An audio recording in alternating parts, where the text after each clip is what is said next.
So I reiterate here, the bill is dead. The story of this great city is about the years before this night. We are free! Hey everyone, this is Ho Ho Hong Kong with me, Vivek Mahini, and my co-host who is Muhammad Magdi without Yay. sound check. Yeah, without the gaps and the pauses in the name. He just lets it flow like Muhammad Yeah. Magdi. Yeah. Muhammad. A lot of people still after these many years they Yeah. don't know Yeah. how to say. Do you know how to say Muhammad properly? Muhammad. No, it's not. There is no. Oh, the Nukh is No, it's Muhammad. Oh, Muhammad. Yeah, it's like a very strong It's edge not base. it's Yeah. Muhammad. Okay. Now Yeah. I'll just go with my way, which is Muhammad. Yeah, I That's think very white people way. Muhammad. Yeah, hello, we Muhammad, have- Yeah, yeah. exactly. Muhammad. Actually, or- French people just say Muhammad. Like literally, there is no H at all. yeah. So I just get Muhammad. French people never say H anyway. Yeah, that's you know, true. Yeah, I Yeah, ate hello? you. Yeah, hello, I ate you. Is like, the Yeah, joke, the I joke. ate you. Oh, I ate you so much. It's like, oh, you didn't. I'm still full. Yeah, so. Dumb joke. It's like every French student's first joke, like, oh, I ate you. Yeah. You know, you ate me. You know what? I never heard it before, but it's Yeah? very dumb and Well, it makes me laugh. that shows you that you actually were in French class and you actually learned something. Yeah. We didn't learn anything. With the only thing we learned is like this H is silent. I'm like, ha ha ha ha. We can do so much with this. Yeah. So like anyway, so first of all, it's so speaking of pronunciations, this is the thing about my name is syllable. It's Yeah. Mahbubani. Yeah. Yours is nice, smooth Muhammad. Muhammad, yeah. Yeah, It's so there's like no real smoother. Yeah, it's much Yeah. smoother. It's just like the sound wave. I'd be like zigzag. I'd be Yeah. like pyramids, dude. Yours is like hills. Yeah. Yeah, Well, so- I told you before, like Baba Bani is like it has an Arabic root or like because obviously like the languages as well. Yeah, The Hindi yeah. and Arabic have a lot in common. Correct. Yeah, So yeah. the mean, first time I heard it, I thought it's like a Muslim name. Yeah, Yeah. fair enough. I can imagine. Because Mahbub, it means like a darling. It's like it's a form of Habibi. It's actually the same root. Oh, okay. So it all comes from Hubb, which means love. Yeah. So that, and then you have all of these like Habibi, Mahbub, Yeah, Mahbuba for a female. Yeah. It's all kinds of lovely stuff. Well, there you go. I mean, so for any first-time listeners, this is the end of the educational segment of the podcast. Just to let you know, in case you were like, I thought this everyone's was like, comedy. wait, we thought. Yeah, I'm like, where's the funny? This is just learning. I don't want to learn. I'm here to get away from learning. I'm like, Yeah. don't worry, we got you covered. All right. Dumb stuff, but all right. So what I found now, summertime, as I've always said before, as comedians, you get gigs, and we're really busy with shows now, which is Yeah. fantastic. We have shows like pretty much every week has like a couple of shows happening. Oh, yeah. Sometimes even back to back. Like there's two places we're doing shows and just running around and everything. Well, Awesome. actually, on the Thursday, I guess a few days before this comes out, Yeah. tomorrow for us, there is actually an opportunity for comedians to do 3 spots. Like Yeah. I was kind of late on booking the lineup for this one. Yeah. But there is also Soho House happening, and there is a third show, which I think is an aftermath show. Yeah. And I was That's just crazy. trying to find whoever comic who can open Yeah, on the leftovers. headliner Yeah, show. Yeah. And Garen crazy. said he can do 2, and I'm like, do you want to do another one? Yeah. And he's like, that's physically impossible, which is Yeah. true. But also the fact that there is 3 opportunities Yeah. for any comedian to perform in Hong Kong Yeah. is amazing. Dude, like I would. In summer, by the way, where people our are gonna core be out of audience town. are traveling. Yeah. I mean, that's a very good sign. Number one, and number two, I would say like You are doing 2 shows. I'm doing 2 shows. Yeah, I'm like doing like the beginning of your show and Yeah. end of the other show. Yeah, that's awesome. Yeah, right. I mean, the most awesome thing I've ever had was when we did the Cantonese and the English show back to back, where we had Fat Angelos in Chim Sa Choi doing Cantonese, and I would zoom back to Hong Kong side and do an English Oh, that's set. nuts. That's crazy. That was a lot of fun because you've been messaging. I'm like, all right, on my way. On the MTR. I'm coming up. And That's what you hear about, like the comics in like New York and stuff. Like they book their schedule. yeah, as in like 9:45, 11 seven o'clock. gigs. Yeah, exactly. yeah. And they do it like geographically. Correct, From this yeah. spot I can walk. From this spot I take the metro and stuff. Yeah. It's crazy. I mean, it's a lot of fun. I'll give you this. Like the back-to-back shows are immensely fun because like open mics. I would do, let's say, Aftermath English and zoom over to Cantonese on a Tuesday night and do the same set, but like maybe in Cantonese and try it out. I've had those back-to-back shows. Those are fun. The craziest is when you have like the private bookings that you somehow just manage to squeeze in. You're like, okay, I will do a set here, Yeah. but I got to be out there by 8 and I'm going to do a set over here. funny enough, on the very same day we're talking about the 3 shows, you and I have another private show on the same night. On the by day, yeah, that's, exactly, That's yeah. tomorrow from, Thursday from the time we're recording. This will be, but basically because this is coming out next week. Yeah. So that's it's 3 already days passed- it's ago already for happened, you yeah. guys. Yeah, there but you like, go. yeah, we're talking about this coming up. That's the Yeah. same day. Yeah, By the- it's crazy. So you and I have. Yeah, we'll be doing set set at 4 set. p.m. Yeah. So let me explain to you, everybody, that you might be thinking, what do you mean private gig? Do Yeah. you mean like private banking where you have to have high net worth? I hope so. Yeah. That'd be great prerequisite. I mean, between the two of us, only one is high net worth, and it's not me. yeah, exactly. Yeah. And relatively I'm speaking, pretty sure people can look up your high net worth or like your net worth now. I don't think so. No, because there's no Maybe private- because like there are websites that just collect whatever public information and Yeah. do some sort of prediction. It's not like an accurate thing. Oh, okay, But okay, because okay. you're a public figure, Yeah, they might. Do They you want might. to do it? Oh, let's try. Let's Is there a website? We can see what. So Like, just let you know. like we just Google Vivek Babani net worth. Oh, yeah, we can try that and see whoever is like put me on a Wikipedia page. It's like, this guy's broke. He doesn't own this place. He lives in nothing. This guy has nothing. This is all a facade Net. of a show. No, but Net yeah. worth. Okay, so there is Vivek Babani biography, age, height, wife, net worth. Wow, what is this? I've Celebrity never heard age wiki. All right, let's try So, it. I mean, okay. Hey, that is Here's me. it. That's Uh-oh. actually this you. is crazy. So let's keep scrolling down. Let's Vivek see now. Babani was born on 16 October 1982. Wrong. Wrong? Yeah, wrong. 25th September 1982. All right. That's All right, wait, whatever. same year though. 1982, correct. Same Okay, year, but that's wrong still- month. Yeah. Okay. And then the other is like basically information that is not available. Yeah. And then so All right. age 40. All right, that's correct. Libra. Yeah. All right, I'm You're a Libra, Libra. yes. Yeah, yeah. Birthday 16, we Yeah, said that's wrong. wrong, yeah. We recommend you to check blah blah blah. Vivek Yeah. height and measurements. That's None of these crazy. are available. Yeah. Not available. Dating Huh. and relationship. He's currently single. Oh, so it's a website. Well, I don't know. The girlfriend might be like, hey, hold on a second. What's going on? I'm He's like, not hey. dating anyone. We don't have much information about his past relationship. Yeah. And then, net All right, worth. there we His go. net worth began growing significantly in 22, Oh. 23. Damn. So how much is Vivek is worth now? Yeah. Vivek Mabani income is mostly from being a successful. That's it. Oh, okay. I mean, fair enough. It is just me being successful. Okay. That's so why I we get have money. estimated Mahbubani's worth salary income net worth in 23 $1 to $5 million. US? 1 to 5 million US. Does it specify the currency? Because this could be like Singapore dollars or Hong Kong dollars or even yen.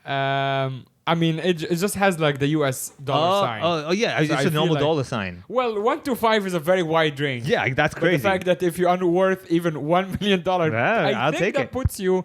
It's still in the high net worth people.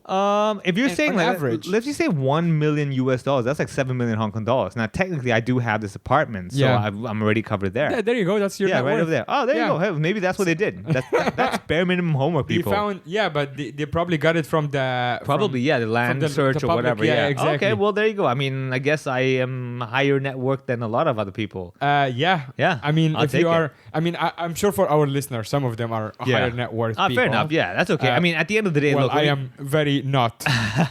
Actually, okay. Here's another one that seems to be more accurate. Yeah. All right. Let's see. So okay, this is the second one. Famouspeoplebirthday.com. Let's rock it. Or famousbirthday.com. October 16th. Still wrong. Okay. I think someone put it on the Wikipedia and they never changed it, or they did later. And Is your first? What the hell is that? My first Look name at that is name. Vivek Mabani. Darko. Who's Darko Vilkovsky? Well, I have no idea, but I bet you anything, some Russian person using my name with a high net worth yeah. and going like, I will tell the jokes. But okay, so it does say here you're a comedian, musician, and award-winning new media designer. All right, that was That's way all of before. this, Yeah, that's correct. Yeah. That's all are true. And then this is your bio from, I guess, your own... Wikipedia. your- Yeah, probably my website. Yeah. And then ethnicity, religion. Most people want to know what Vivek is. What yeah. Vivek What is. I am. Okay, and then it says here your net worth is $5 million US. Wow, I just upgraded. Yeah. I would love to take this to, like, say, I don't know, the bank and be like, all right, I want to borrow more money because look at me, what I'm worth. They'll be like, I don't trust this. yeah, you're like the website says that. Yeah, the internet website says that. And like, I bet you the tax department comes back to me like, pay this. I'm like, what? I don't have that kind of money. They're like, well, your net worth is $5 Yeah. billion, so it's about time we charge you more. I'm like, God damn it. He has not. As of As of January 12, 2023, yeah. Vivek Mabani is not dating anyone. Oh, damn. Damn. Do they know something we don't know, Vivek? Yeah, do they know I something just met I don't Gloria know? recently. Yeah, and like, do they know something I don't know? It's like, damn, well, hold on. I felt on the 30th onwards, she was a bit, hostile to me. Yeah, exactly. I was like, something's not right. Maybe she was, she wanted it, like, how you're like a self-fulfilling prophecy. Yeah, like yeah. She saw it and she's like, she's like, something's gonna oh yeah, happen. I'm gonna one up you, and I'm gonna break you on the dump you on the 13th. Yeah. Ah. Oh, wow, okay. Well, it's so, good to know. I mean, like, first of all, don't trust everything you see on the internet. But then, unless they tell you like the date and time of a show, then do trust that, because chances are that's accurate. Yeah. Okay. yeah. Exactly. If there is a ticking link, please do trust. Yeah, that. exactly. That's usually accurate. No one's trying to hoax you into like, oh, there's a show. No, there's no show. Yeah. So I think that's the other thing. I've got to the point in my life where like, I can Google my name and like I'm one of the top results because how many Vivek do you have in the world? Yeah. And so that's the one privilege of having a non-common name. Allows me to have a little standout, but at the same time, that also means I can't hide. Sitting across the table from someone with literally the most common name in the world. Yeah, there you couldn't go. be more opposite. Exactly. Yeah. That's why you're like, no, I'm the other Mohammed. Yeah, They're like, exactly. it still doesn't help. It's still a whole bunch because everybody There's a else. lot of other another exactly, Mohammed. Yeah. Do we just point out of the 100 photos we've got? We pointed this one. You could be all the other ones. That's even worse, man. Yeah. You should be like the specific Mohammed. Well, I guess the other Muhammad comes from the fact that there is another Muhammads, so many of them, and they're not like special. So that's the other Muhammad. Exactly. That's good enough. It's all. Because if you say like I'm another Muhammad, that's just like another is like we don't. another nobody. Yeah, but the other Muhammad is good. Is like because it's like a conversation thing. Well, I'm like, which one Muhammad? The other one. Yeah. Oh, okay. I know what you're talking There you about. go. Yeah, the other one, not that one. Yeah. So going back to corporate. Yeah, that's right. So yeah. On Thursday, Mohammed and I have been booked for a private event. Mohammed. Have been booked for a private event at a company's office, and in the afternoon going to be performing in their conference room. Now, this could be the same conference room where they've had negotiations with high net worth individuals, right? Who could have negotiated a $5 million deal all the way down to $1 million. This is probably what happened to my net worth according to the website. Right. I had $5 million, and somehow I negotiated down to $1 million. I have no idea. You're like, this deal is worth one Vivek Mabovani. Exactly. Exactly. Yeah. So and they think like it's Mississippi, one Vivek Mabovani, two Vivek Mabovani, something stupid like that. Yeah. All right. And then we're gonna be doing that show now. Mohammed did message me initially and be like, "Hey man, these are photos of the room. Yeah. What do you suggest we do? Because it's like a bare bones conference room with the table in the middle. Yeah. You've got the conference mic in the middle. You've got the chairs as well. And it's like, all right, what can we do with this?" Right now, for me, like I like all this techie stuff where I'm like, oh, I could turn the lights here, I could do that, and so I looked at it, I'm like, oh, this is easy. This is a small room with like 20 people max, and all you got to do is spotlight that stuff, and then you don't even need a mic. Well, I need to give you a little bit of background because I reached out to you to help me set up the conference room. Yeah. But the conference room was not even available in the beginning. So here's what happened. When I started talking to this guy, he's like, we want you guys to come in, do a show in our office. Yeah. And the office is exactly what you imagine from the show The Office. Yeah. It's like exactly Literally that The Office, cubicles. Yeah, like there is, and I'm like, okay, where should we perform? And he goes, I don't know, the water cooler, haha. So I'm like, okay, so there is no actual dedicated space for... I'm not expecting you to have a stage. Yeah, of course, It's like a tech company. Yeah, but they normally would have some sort of meeting room area where they gather together, pantry or some sort of room that's designated, like, let's all come together here and huddle. Exactly. Yeah. Except that he didn't. He had, like, he sent me a picture of, like, the whiteboard, I guess, for their sales or whatever. Yeah. And there's, like, but it's like, it's an actual space, but it's not a space to hang out. He's like, here is, like, some... Yeah, it's a roomish that you can do something. Yeah, exactly. That you can just stand there. And I'm like... Okay, I didn't say that to him, but in my head, I'm like, I don't really understand. I don't think you know how stand-up works. Yeah. And so I asked him a question. I'm like, what kind of entertainment did you have before? Because he said, we have done it many times. And he said, oh, we had like a wine tasting thing. I'm like, yeah, wine tasting does not need everyone to be there at the same time. Yeah. And then the wine guy can stand there and then people can, whatever, mingle.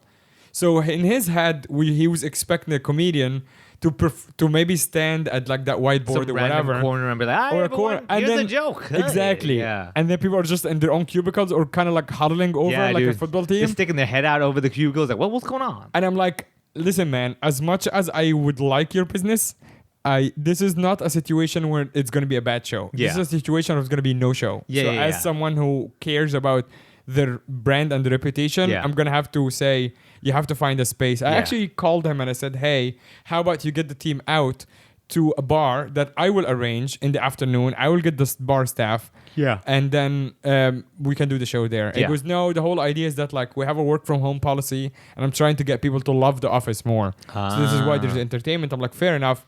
So you want to, and then I go, do you have a conference room? Yeah. And it goes, yes. I'm like, why did you fucking say that in the beginning? Yeah, right there, yeah. Yeah, so the conference room is, again, exactly like if you just Google the word conference room, that's what you'll find. Every image that you see, Every image that you see, the big window, the big table in the middle, the whiteboard or whatever. Yeah. And that's when I know your expertise comes in because, and I'm like, okay, this is something we can't possibly work with. Yeah.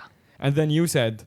Yeah, so basically I looked at that, I'm like, oh, this is easy, man. All you gotta do is have the spotlight, turn the lights off of the room. You can use that spotlight. If you have some accent color lights, great, but you don't. So you use one spotlight, maybe have a little small platform that you stand on, and you're good. If it's a small room, you can even get away with no mic. Obviously, with the mic, just has that commanding power of like it's an actual show. Yeah. But, have to plug in. They don't have speakers.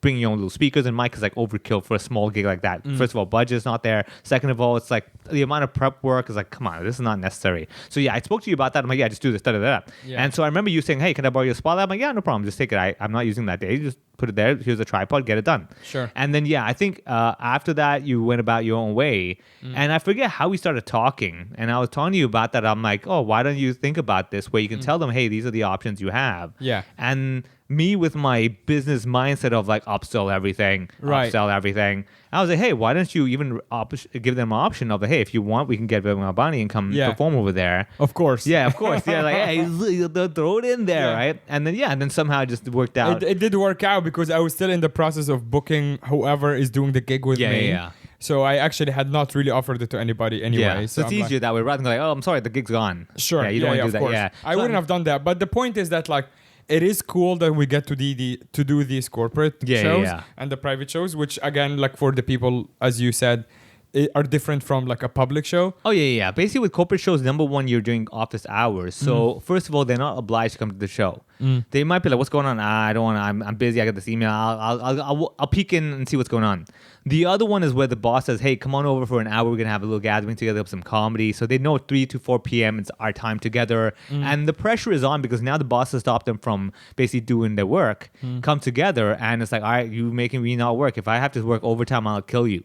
Right? So there's a little bit. I mean, there is that pressure. I've done a lot of these like afternoon corporate gigs where it has to be office hours. They're not gonna say after office hour for this, even if it's like a free show. Like, no, I'm gonna go home. Yeah, because everyone, especially in Hong Kong, where people work long hours. Yeah, and fair, man. It's like if they leave at like 6 or 7 sometimes. Yeah. They're like, yeah, stay for another hour. Like, I mean, a lot of companies now are doing like a drinking Friday situation. Yeah. So you get a lot of like, we start drinking on Friday after 3 or after lunch or whatever. So you can do that, the Happy Friday kind of concept. Happy Friday kind of concept, yeah. So yeah, that works. So that's the only one pressure of these kinds of gigs where it's like you got to bring it, and of course you got to be smart. It's a corporate environment. You're not gonna be like, hey, these fucking you don't do that, right? Yeah. So you have to be careful of that. But I think it'll be fine simply because it's their own people. So it's not like they're in a new space like, oh, where am I? The only problem is with these conference rooms, I always say, is that there's a mental association. The room you're entering now has always been associated with like meetings and serious something and everything. Serious, or so, like getting the feedback, like the appraisal or something. Yeah, exactly. Yeah. So when they enter, the brain is like, oh, okay, let's sit down and listen. Let's it's probably a talk. So you have to break that. So you either change the lighting, or if you can have a little bit of music, whatever. Just basically something that is non-typical, so it feels like a different room.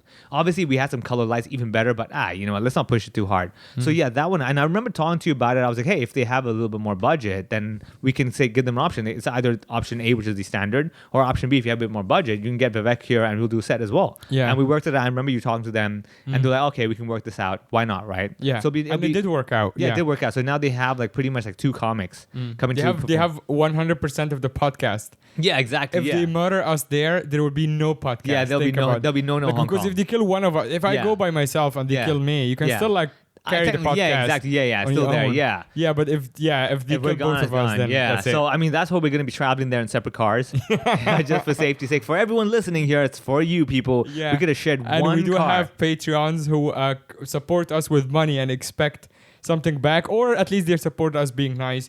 Patreon.com/HoHoPod.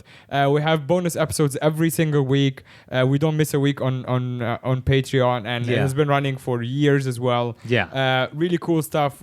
A lot of the times we pretty much zoom in on like one particular topic that we picked up on the free episode, and we do a deep dive on it. And it's really cool stuff, and it's a very nice way to support the podcast. Correct. Just literally support our just kind of running cost, and it's $5 a month. It's basically nothing. It's because of the Patreon subscribers that we can actually go to that gig in separate cars without the worry of like, what if we're putting all our eggs in the same basket? You know what I mean, like, we could literally be in the car next to each other and be like, just could you let him go ahead first? Just in case, you know, could we take the other route? The driver's like, why would you go that route? I'm like, I want to go. Pay the $15 exactly. for the tunnel. Like, exactly. I tell him, like, can we actually go all the way to Kowloon and come back? He's like, why would you do that? I'm like, trust me. We have to detour Safer completely. Exactly. We're staying on the island, but I just need to zigzag a little bit just to detour and get away from anybody who's trying to attack us.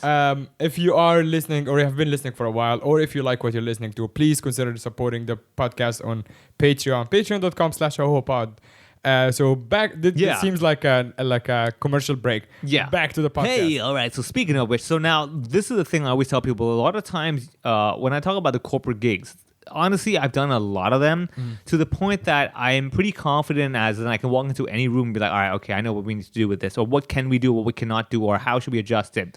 There have been so many settings where they would tell you, oh yeah, we have our own in-house audio and everything, and you go there like, buddy, this is like speakers that are ceiling mounted, right? You know, these are like wireless mics that are like really like basic level where the quality isn't good, it's kind of tinny and stuff like that. And so that's the challenge really, where I will always try to go there beforehand and do like a little tech check to make sure it's all good, and I'm like, all right, this needs to be done, that needs to be done, and I'll recommend to the client, like, hey, look, I'll be honest with you, this is the issue. And while I'm there, I can actually show them an example. Like, for example, you go and you start talking, and you're talking to the mic, you're like, hi everyone, and you have that, and you tell the client. When I asked him about sound system, he said, I have a karaoke mic at home.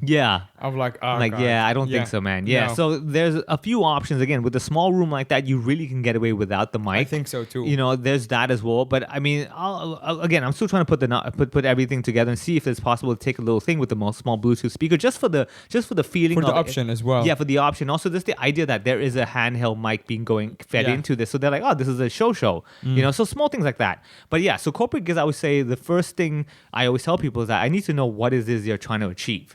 Because when you know, for example, that, oh, we just want to have a good time. All right, no problem. Then it's very lighthearted. You go there, people are chill. The other ones, it's more like they might have a takeaway message. For example, nowadays, there's a lot of, like, let's say about mental wellness, right? People who are working from home, they want to come back to the office, you know, they're getting stressed out with work and everything. And the routine go-to thing is getting these quote-unquote vendors who supply, let's say, training and workshops and talks, which is perfectly fine. You get a doctor to talk about the importance of this and that and everything. But usually it's the same standard. Like, think about it this way.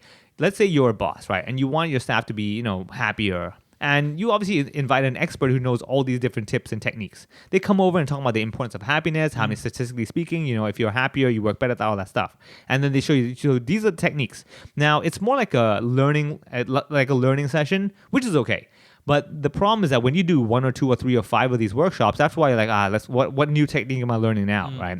But if you just purely from an entertainment point of view, and what I like to do as well, I go and do a set. I'll do, let's say, 20-minute set. Which is just pretty much your regular act. It could be, just my regular act. And then what I do is then I dissect everything and I show them the set behind the scenes. Like, was I just optimistic or was I actually trying to find a little twist? And they're interested in that. Like, that's kind of the point of like having you dissect your own set, like from a mental health point of view. Correct, yeah, because what I'm doing is I'm trying to explain to them that it's never about the situation is good or bad. It's how you see it, right? Right, yeah. So I show them mentality perspective. Yeah, one of those things. And then I show them once they see it. For example, in my whole story about my appendicitis and everything, right? I've done that where I talk about the whole process, and then I do one version of the comedy version. We dissect it, and then I redo that, and I talk it in a very typical way. For example, like I'll tell everyone the appendicitis thing. One of my parts is when you are at the A&E accident and emergency department and you're waiting for them to tell you to go to the triage station to see the nurse, right? Now, the moment they call out your name, go to the triage station, that's when you know that you need to impress this nurse, because this nurse will decide your next 5 hours destiny. Sure. If they think you're urgent, you're good. If they think you're not urgent, and you're by screwed. impress not mean that they would like you or not. That means that you want them to take you seriously. Yeah, think that you are an urgent case. Yeah. That they're gonna you see the doctor soon enough. Right. So that whole thing, I do a whole bit. I'm like, I'm trying to call back to to all the acting classes I've learned. They were like, become the character. If you want to be sad, think about your sad thoughts. And I'm like, think about, oh, people bullied me, this and that. I start hitting my ankle till I sprain it. I'm like, that hurts. This is going to be great. Yeah. And I do the whole thing, right? So I do that as an example. And then I dissected it. I'm like, first of all, I was in pain at that time. But I did know that no matter what pain I'm in right now, if I have to wait for another 5 hours, that's going to be worse. So my brain is like, buddy, I need you to muster up all the energy you have so you can put it in right now. This is the moment you got to shine. You got to really make this nurse go like, this guy is suffering, right? And so that thing they could relate to because they're like, yeah, that's what everybody's thinking. Yeah. And so the whole idea is where the nurse has seen everything, right? So the nurse is sitting over there going like, yeah, what's your thing now? Yeah. You The get nurse is like an America's Got Talent judge. Correct, basically. Yeah. Correct, yeah. Just one of It's them. like, and what are you going to be performing for us today? Yeah, exactly. Yeah, one of those things. And where are you from? Yeah, exactly. What's your story, Yeah. right? And you immediately see like the nurse sitting there. When you walk in, the nurse is like, God, The nurse is sitting with like a buzzer that goes, exactly. and then you go back to your exactly. seat. Right? Yeah, every now and then you got like gold flakes falling from the ceiling because the nurse is so impressed. They're like, you're that dead. means you're holding your own like head on your Correct. Yeah, they're like, wow, this guy's still heart's beating, man. Yeah, This is good, exactly. you know. You're like- So like all that, and I'm saying like everyone has gone through the same process. It's just that we think, yeah, I mean, what about it? It's like, yeah, but the point is that I'm looking at it. I'm not judging whether it's right or wrong. I'm like, why am I doing this? Why am I suddenly now so worried about this? Because I realized, because if I get a low number, that means I'm not urgent and I'm screwed. And no matter what I do, no one else is going to care. Yeah. I've been given the number. They judge me. That's it. So I'm like, dude, this is now or never. Otherwise, I'm completely screwed. Right. So you're explaining that to the audience. Yes, like, yeah. And then what I then say is that, so think about it. It's not the situation that's hilarious. Nobody's at the triage station. You're like, that's funny, right? But I'm looking at trying to self-reflect and be like, so why am I so worried about this? Because this has the consequence of it will determine my next few hours. Sure. Right? Okay. And then let's be very honest with you. As much as you say, but honestly, the best policy, I'm like, buddy, everyone's exaggerating. Yeah. Let's be very honest. Of course. Yeah. And that's also a core part of doing stand-up is like Yeah. you take a situation that could be very much mundane when it did happen. Correct. Yeah. And you exaggerate it for Exactly, comedic yeah. effect, and there's nothing wrong with that. Yeah, exactly. And so I tell them, I said, what I'm really doing is I'm looking at it, trying to understand from a different angle, and not saying, well, triage station is where you go and tell the nurse your problem, and they let you know if you're serious. Like that, I know that's the statement. Yeah. But you just killed any creative space from that, right? Yeah. So I then explained to them. So the idea is, instead of looking at something and saying, this is a chair, what about it? You say, what can I do with this? Why are we sitting on this? Why is this position comfortable? So you ask a lot of these questions. And that's what I mean. I do the bit, they laugh. Then I break it down, make them like, good point. And then I show them, actually, these are things you can do. And then they take it with like, okay, so I guess when I see something, I shouldn't just see it as, this is the chair. Yeah. Just But take everything for like face value. Correct. At face value. Exactly. Yeah. Don't just end the sentence like this is a what. So I talk about that, and I think people appreciate that. So corporate events, you have the range from just purely entertainment, which is what we're doing on Thursday. We also sometimes get requests where corporate entertainment becomes a bit more specific. For example, they want you to roast like the boss and everything. The boss and everything. And sometimes, which I guess happens with you more than me because your act is generally cleaner than mine, is that you are asked to do like a proper clean set, right? Oh yeah, that's my standard set. Like I very rarely do like roasting sets because that's just not my style. Yeah. And secondly, I'm like, no, this guy's signing my check. I love him. Yeah. I'm not going to make fun of this guy. You're well, awesome. sometimes they do, like, even the boss is like, because it's almost like your release valve of sorts. Correct, Which, represents also, like, speaks for a lot of comics everywhere, is that, like, or even comedy and movies and stuff, is that it's a sort of a release valve for society if it's too, too pressured or, like, pressed. Oh, absolutely. Yeah. So in that sense, it's very true because, like, I've had gigs where they're like, the colleagues, we haven't come together for a long time, or there's, like, everyone's kind of stressed out with work and everything. And so there's a bit where I talk about my story and I tell them, look, the truth is my work is stressful too. I'm not comparing who's more stressful, but the idea is that, dude, we all have our stresses, but you got to find your, like, one of my things I tell people, like, you got to find your outlet. Yeah. Whether it's gaming, whether it's sports, whether it's whatever, but you got to figure it out because if you don't have an outlet, you're screwed, right? Yeah. So I think there's the thing. More and more corporates, they want a little takeaway, but not so much that it must be like a big message ingrained in your comedy. More like and the big message is always like, you should take a pay cut. That's why a pay cut is good for you. Is money really important, everybody? Think about it. Isn't that, You cater your whole jokes about like how being poor is not that bad. Yeah, exactly. I'm like, don't worry. Yeah, being cheap is better. After like 20 minutes, you're like, wait a second. Yeah, I see. It's only done one topic. Yeah, subliminal message right there. All of a sudden now I want to get the pay cut. What's going on, right? So usually I find fewer and fewer of them will be be like specifically talk about this because I don't do that. Like if they say, "Oh, we want you to talk about soccer," I'm like, no, it doesn't work that way. No, but that's also not really. I'm not writing a whole 1 hour set Yeah. just on your topic. I'm like, well, how much are you paying me? Number one, number two, it doesn't work that way, buddy. Yeah. It's not gonna be as good as you think. So there's a lot of those. But I would say, like I said, small conference rooms. I've done stuff like that. I've done honestly the fun thing really with all these years is I've done like so many weird rooms where I Right. walk in and I'm like, oh my god, what? Okay, here we go. We talked a Let's little do bit it. about the hell gigs for public gigs. But we didn't talk as much on the private ones, right? Yeah. So private ones, I remember specifically there was this networking event, and first of all, the room was all echoey. So it's like everything I say is like, hey, I have that. And then the mic is like, Yeah. So now it's not only is it like everything's doubled, it's muffled. So I'm not saying hello. I'm saying hello. Oh God. Right? Yeah. And I remember that, and I was like, dude, no matter how slow I say this, even if I go like, hello, Yeah. good evening, They're not even like. they can because it's hello.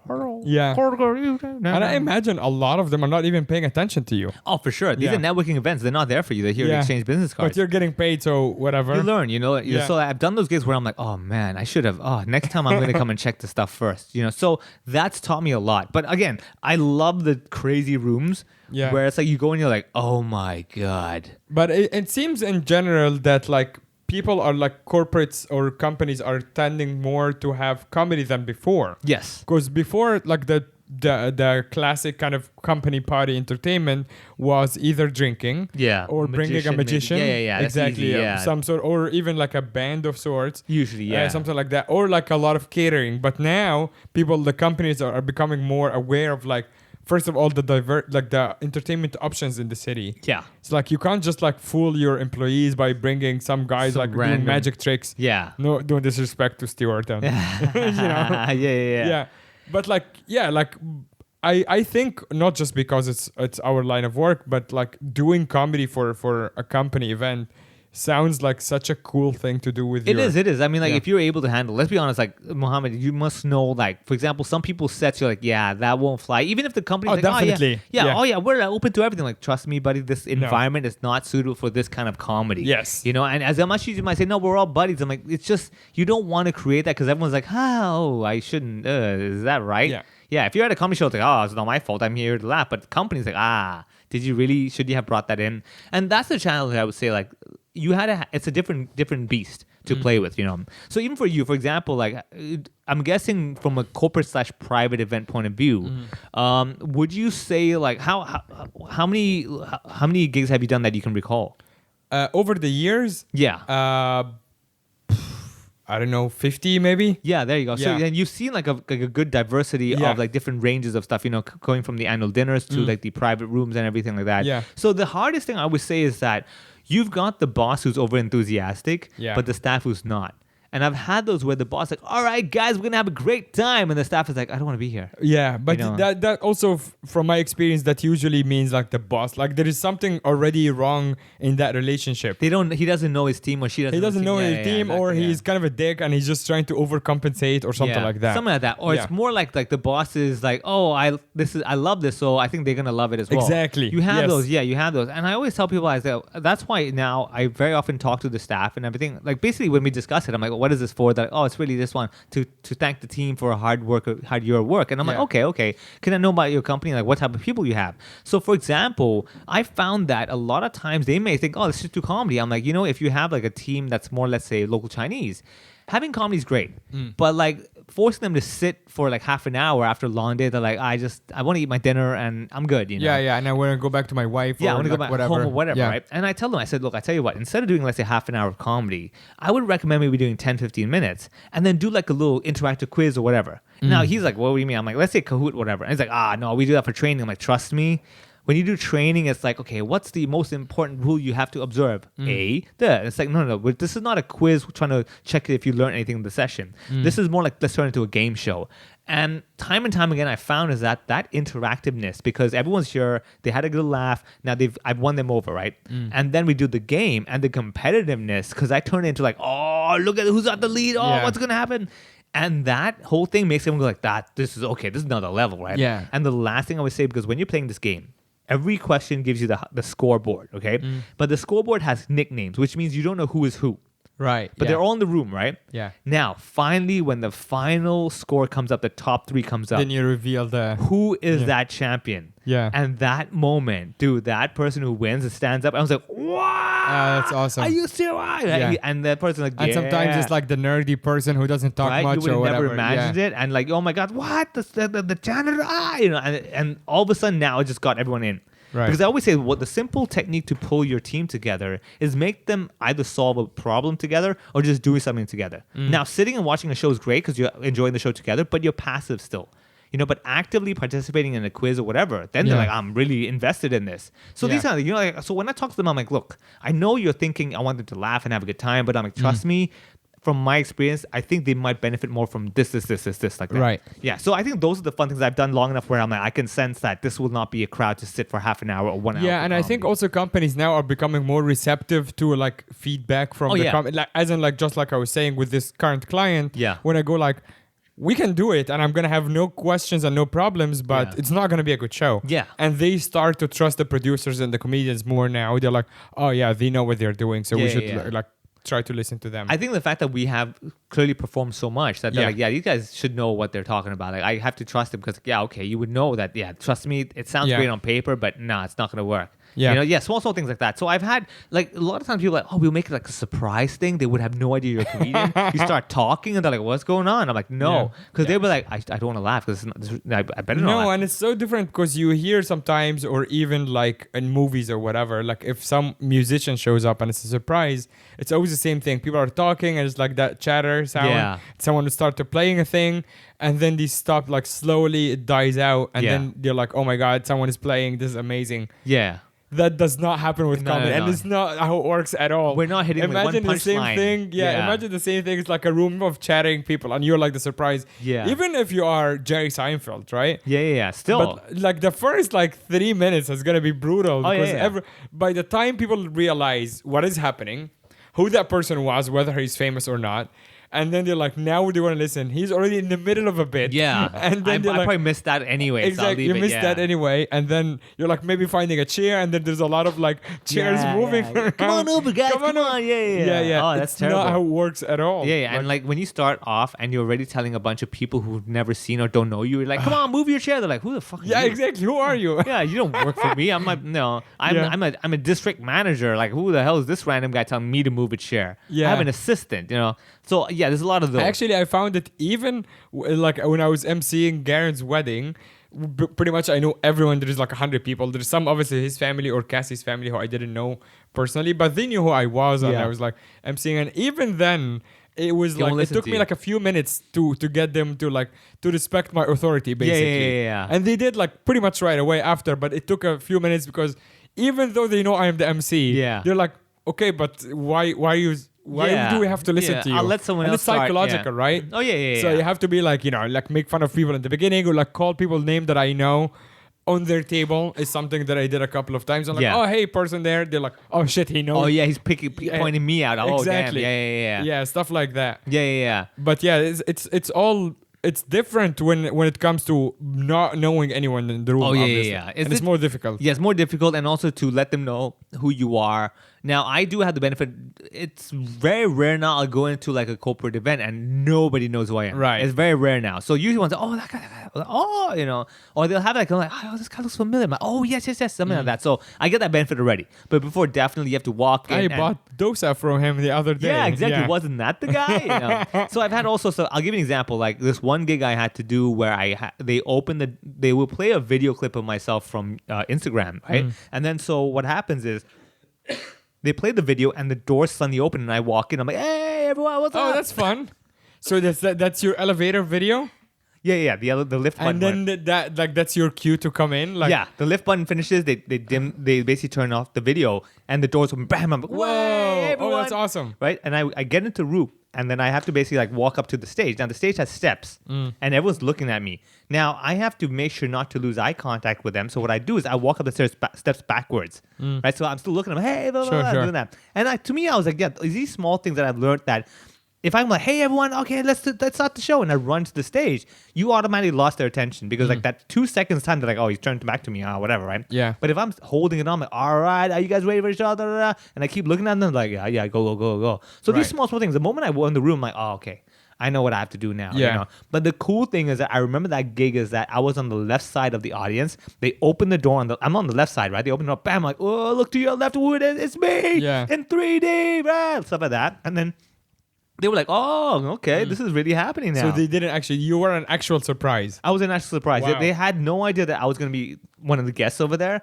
Right. But obviously, they played the video. Did they? Because playing that video seems very random on its own. I don't know. They're like, Right. let's see who our next speaker is. And they're like watching the video like, wait, what? You know what I mean? They're like, who? Because the video is so quick too. It's 20 seconds, Yeah. bam. And like for anybody else, they're like, why did I just see that? Yeah, What was- exactly. What was your point Seems over very here? confusing, yeah. Yeah. And then they're like, oh, and then I get in, they're like, oh, it's this guy. Okay, I guess let's hear what he has to say. So I think that's the thing is that first of all, this first part is getting them impressed. And that's the hardest part because again, unless you're a huge celebrity, they're like, oh my God, who did they get? Now, for me, again, I have that little benefit again. When I walk in, like, oh, isn't that the guy? No. So immediately, like, oh, I won half the crowd over. But the challenge really is that the higher level the management is, the harder it is. Because remember, they're not used to sitting there listening to a stranger. Right. Again, going back to authority. Yes. Because they are used to being the one commanding the room. Correct, yeah. And one of the basics of stand-up is that you, as the comedian, has to take command of the Absolutely, room. yeah. And it's you a are confidence 100% thing. right. It's a confidence thing. And sometimes it rubs the upper management the wrong way. Yeah. I remember doing a couple of gigs when I was booked by that person, but they didn't know Yeah. that they now lost the upper hand. Yeah. Not even in like a bad way. Like I wasn't even talking to them. It's just the fact that they are uncomfortable, Yeah. that they're not in charge in that moment. Correct. It's very fascinating, Yeah, actually. We have done a gig in Soho House, a private gig, for some rich guy's wife's birthday. Yeah. I don't remember if it's birthday or like an anniversary or something. But it was her. So it's crazy because she was a fan of us, and he booked us for her because she likes us.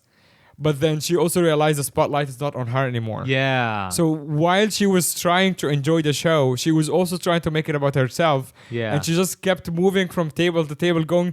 It's so Cheers crazy and because everything? because she in her head she's having a good time. She's like, "Cheers! Isn't the show amazing?" Yeah. But for us, of course, and for the people she's talking Yeah, to, don't distract it's me, man. super distracting. Yeah. And everyone's like, but then she's also the birthday woman. Yeah, you can't and, be like, you "Hey, can't be lady." like, "Hey, lady, shut the fuck up and sit down." Yeah, So you have to yeah. be like kind of ignore her, but like she's literally, as she's drinking as well, her tone of voice is getting louder, and you would think, oh, that's a heckler, but no, she's actually just has no awareness. Yeah. How the comedy works. Yeah. And sometimes she would just sit and catch at the end of a punchline and laughs. Yeah, like she's having a good time. Yeah. It's so crazy, but then at the same time we're like, can you not? Yeah.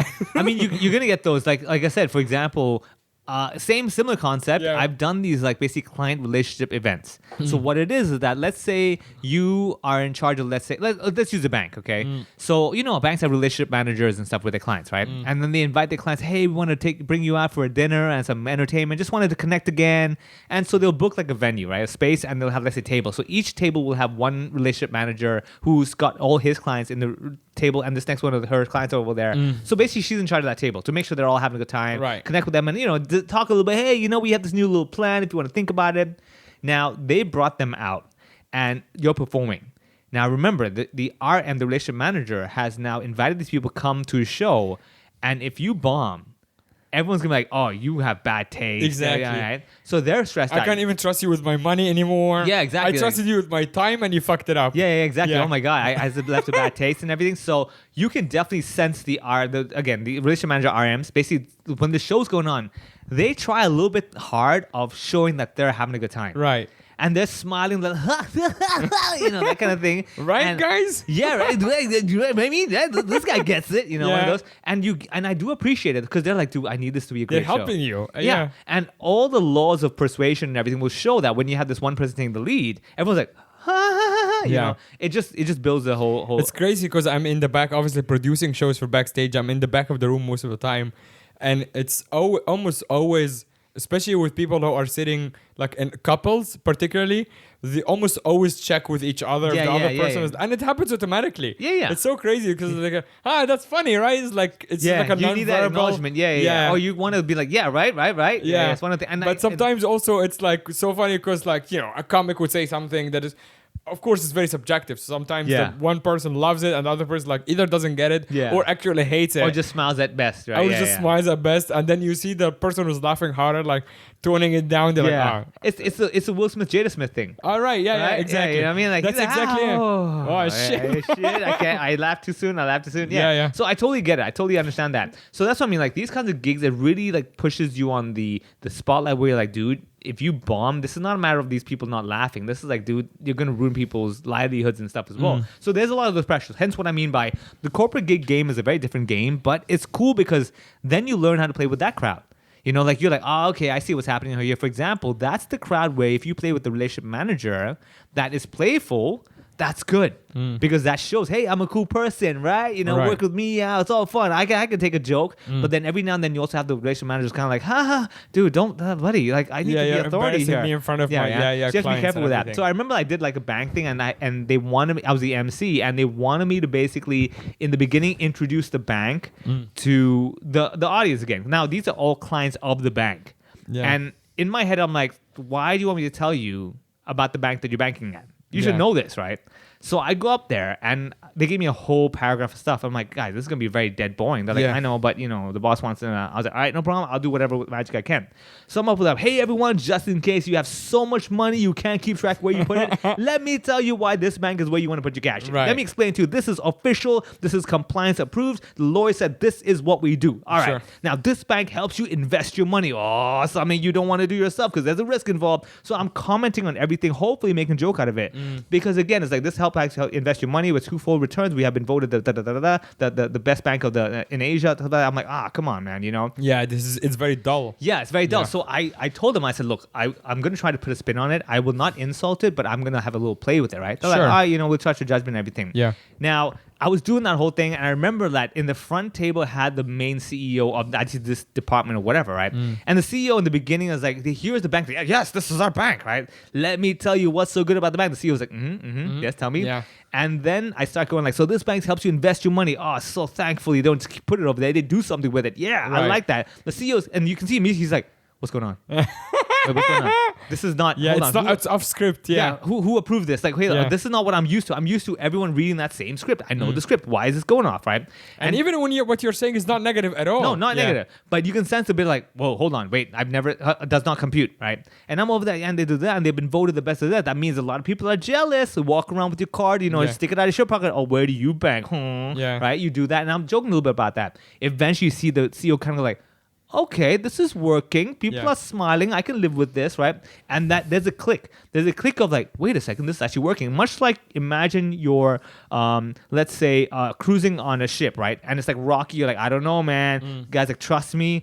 Just give it a second. We got to get the motor going, and we're gonna be smooth. It's like, I don't know, man. Never done this before. Everyone is skeptical. Yeah. People are like nervous, looking at each other. Correct. Yeah. So there's a lot of that, but again, that comes down to your ability to read the room, and also the fun part of like you basically believing in yourself. Like that's the one thing I've learned is that when I have to give comments on these introductions, the hardest thing is like in my heart, I'm not trying to offend you. I'm not trying to like be like, what a piece of shit bank, right? Right. But I'm like kind of joking, like, really, we need to tell people this? Like, shouldn't they all know and assume that's what you do? Right. You know what I mean? Like, I'm not going to like, hey, this comedian over here, he makes people laugh. Like, duh, that's the whole point, right? Yeah. So there's a little bit of that where I'm like just trying to call out the fact that like, I can't believe we're actually doing this.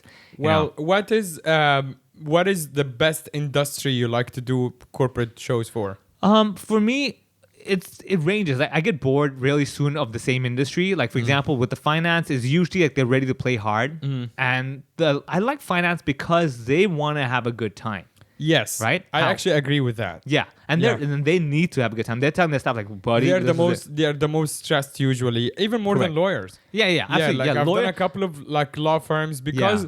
I think on average also the lawyers get paid more. Yeah, and they're also a bit too proper. They're too proper. Yeah. And or they party a little harder, but like after hours. Yeah. Right? But the finance guys are like because they know they're such a serious like environment. Such that a they're happy competitive and to everything. like to be loose. Yeah. So with finance, the good thing is that when you win them over, you've won them over, man. Yes. They love you. Yeah. The moment they're like, this guy sucks, like, you know what? I don't need this shit. I can afford all this other stuff. Fuck you. I don't care about you. And once you lose them, oh, dude, you lose them hard, man. Yeah. Because also remember, finance is an ego thing. A lot of them have an ego, so they're like, okay, if this guy's good, I'll listen to him. But hey, wait a second, you know, you're not that special anyway. Right. But it's when you build that rapport, and then they like you. They're like, dude, this is our guy. We like this guy, and bam, they're like every single time. And they also know that you're giving them something that they can't buy with money. Correct, and that's the ultimate. Where Yeah. they're like, we can afford everything, but we can't buy this because like you can buy a comedian to perform, but like Sure. I cannot buy that humor. Exactly, that Yeah. humor, that sense of like, oh, he's like You just I'm get it. Yeah, connecting with the exactly. performer, Correct, yeah, or yeah. whatever. Yes. So Finance definitely is like a lot of fun because again they have budgets, number one, and number two is also they're willing to hear ideas because they're usually the ones that are more ahead of the time. For example, like being more open-minded, diversity and inclusion. Usually it's the finance that leads the way because they have the money to start off with, Yeah. right? So you have those, the big international companies that are fun because they have people, all sorts of people, and they're trying to pull them all together. Yes. The hardest ones are usually like the really traditional family companies because that's how it's always been done. yeah, And the worst ones is the highly bureaucratic ones. The Yeah. long-standing, like 100-year-old companies where like, oh, this is how it's always been. The boss is going to walk in. Hence, like what I say, the hardest gigs is land development. They have so much bureaucracy of like, I am so-and-so, Of you are course. so-and-so, don't you dare come into my table. Like I said, the one gig I remember is that it's, I believe, a management company or something that's really big in Hong Kong. And it was a buffet for everyone else except for the two head tables. They get served food on the table. Sure. They get served better than the buffet food. Yeah. Buffet does not have yeah, lobster. because they don't mingle with the common. The common staff get Employees, lost, right? yeah. We're not going to be lining up. Do you know who I am, right? Yeah. And they get served lobster and scallops. The buffet is just like sausage and spaghetti, stuff like that, right? And everyone's like, whatever, right? And this was the gig, I don't know if I've told you, is that the one where the boss came up to perform Oh, he did, yeah. on the Cahoon. Yeah. And they closed the buffet. Yeah. I remember precisely. The buffet's closed. I'm like, what's going on? Like, oh, boss going to perform. I'm like, what? Yeah. And everyone had to sit back down. They're all being forced to look at the stage and watch the boss go tuk tuk tuck, tuk Yeah. tuk tuck, tuk tuk tuck, tuk tuk tuck, tuk tuk. And I'm like, what the hell? Yeah. And that was so funny to me because I was like, dude, if you weren't the boss, oh my god. And you would also, have- it's again showing like for someone for such a high level manager, Yeah. he has no self awareness. Exactly, Of yeah. how people perceive him. correct. It's Yeah. Emperor's New Clothes. Yeah. Your whole life, everyone's like, oh, you're so funny. Oh, I'm funny, right? It's the kid that goes to AGT and says, my mom says I sing really well. Just Sure. starts singing. It's like, dude, oh my God. Like, you have been lied to your Yeah, whole life. Yeah. exactly. Same deal. Again, who's going to tell the boss no? Right? We should give advice before we leave. Yeah. We should give advice if you are hiring comedians for your party, for your gathering, for your Christmas thing, for just general entertainment. What are the things that they should be aware of in terms of setup or what they should look out for? I'll tell you this. You can talk about the comedian. I'll talk about the setup. Like, first Sure. of all, think of it this Well, more way. from I'm talking about more from the company's point of view. Yeah, what I'm saying is like, so you can give suggestions. Okay, I'll Yeah. give you my take as well. Now, setup, first of all, I would say, remember, this is a show after all. This is not a side piece that's just happening on the background. This Right. is actually a proper attention show. So always know that you need to get everyone's attention. The best way is you have to designate a space for where the show is. Yes. Right? So ideally, the performance is a bit higher on the stage, so they know this is the person we listen to. Secondly, is that remember, don't make it far too casual where some people are on the high stool, some people are on the chair, some people are just hanging out. I'm like, no. They need to know we're not hanging out. We're watching a show now. Yeah. So if you're able to, for example, I've done Christmas parties where they have people all over the room. What I will do is I'll try my best. Like if it's going to be a comedy show, before the comedy show, if I'm the MC or whatever, I'll be like, hey, everyone, grab a seat. We're going to have something different later on. So grab a seat, everyone. And I will make it a point, whoever's standing around just hanging out in the back, like peeking in what's going on. I'm like, get a seat. You're not going to be standing here peeking in. Yeah. Because I do not want you to be able to peek in and peek out, peek in and peek out. You're sitting down, you're invested, you're going to watch a show now. So that's what I would recommend. Every company, think about they're here to watch a show. Not a matter of respect, but matter of like mindset of like, oh, I've got to sit down and pay attention now. But it's Yeah. going to be worth your time. So do that. So setting wise, yes, I would say the most important thing is make sure that they know it's a show, not just something's going on. Let me check it out, casually. I'm here investing this moment of my life for this. I would also add that I always think that it's not a good idea to do it in the middle of the working day. Yeah. Like it always has to be at the end. It's I hard. think. Yeah. Because I've done a couple where they're like, oh yeah, they're doing it at like from 3 to 4 and they're actually going to go back to work. This is like, And I was like, people have checked out already by the time they finish the show. Yeah, they're thinking because you have already relaxed them. Yeah. Because when you do that, when you send them back to work, they're in the second half of the show, the last 15 minutes, they're already dreading going back to work. Yeah. And they're thinking about like, oh shit, did like what next task I have, or how much left. Yeah. And the other thing is like when they're doing food, usually like with a party, with just like, and then people are standing around, that just kills the show. Oh yeah. When people are like standing, even if they're quiet, but they're like standing next to the buffet, and you hear like the clacking and everything, and it was like buffets are torture, man. When they're lining up, waiting for their turn, like, oh, let me hear what you're saying, because the moment it's their turn, like, I ignore this guy, let me get my food now. Oh yeah, of course, for sure. So I get like why you have to close the buffet for the boss's performance and everything. Yeah, but then close it for everybody. Yeah, exactly. Not this boss, exactly. Yeah, Yeah. Then you should know designate times and stuff, right? And again, I always say if it's a buffet, trust me, comedy's not right. No. It's not going to be the right thing to do. But also, and the one more thing is, if you want to look for comedians, I really say do your homework, get a feel for the style. If you can go watch a show, you can even contact the comedian and say, hey, we're interested in booking you, but we want to get a sample. They may have a show. They might be able to get you in to watch the show, and you can have a good judgment. That's what I would also say to anyone who's listening who's think of hiring comedians. When you get in touch with us, with me at least, for running backstage shows, I will almost always get you. Unless I can tell that you're doing this to get free tickets, in which case, no. Yeah. But like if I know that you're serious about your inquiry, I will get you to a gig. Yeah. So you can get a feel of the room of like how the comedy is, or like if you're interested in a particular comedian, I'm happy to comp you. Yeah. So get in touch with us. How do people get in touch with you? The easiest is just Funny Vivek. You can find me over there and just message me. I'll get back to you ASAP. And if you have any questions, just pop it in. Yeah. What about you? The other Muhammad on Instagram, also with the Backstage HK on Instagram for the more serious inquiries. Yeah. You can always get in touch if you're interested in any of the comedians we have on our roster, or interested in having comedy and you don't know which kind of taste you want to go with. We do this all the time, so always just call us and get in touch, and we'll guide you to the right place. Correct. And get a comedian for your next party. And come to our public shows as well. What do you have coming? You're going to Edinburgh. I'm going to be in Edinburgh, so I'll be out for most of August. Yeah. And who knows what will happen over there. I've signed up for a whole bunch of spots over there while I'm there, so we'll see. I mean, hopefully they'll understand my accent, because I probably won't understand theirs. So if you heckle me, I'll be like, yes. Yeah. That's all I can answer you. We have a couple of shows in August now on Backstage on August 11th, which is coming up this week.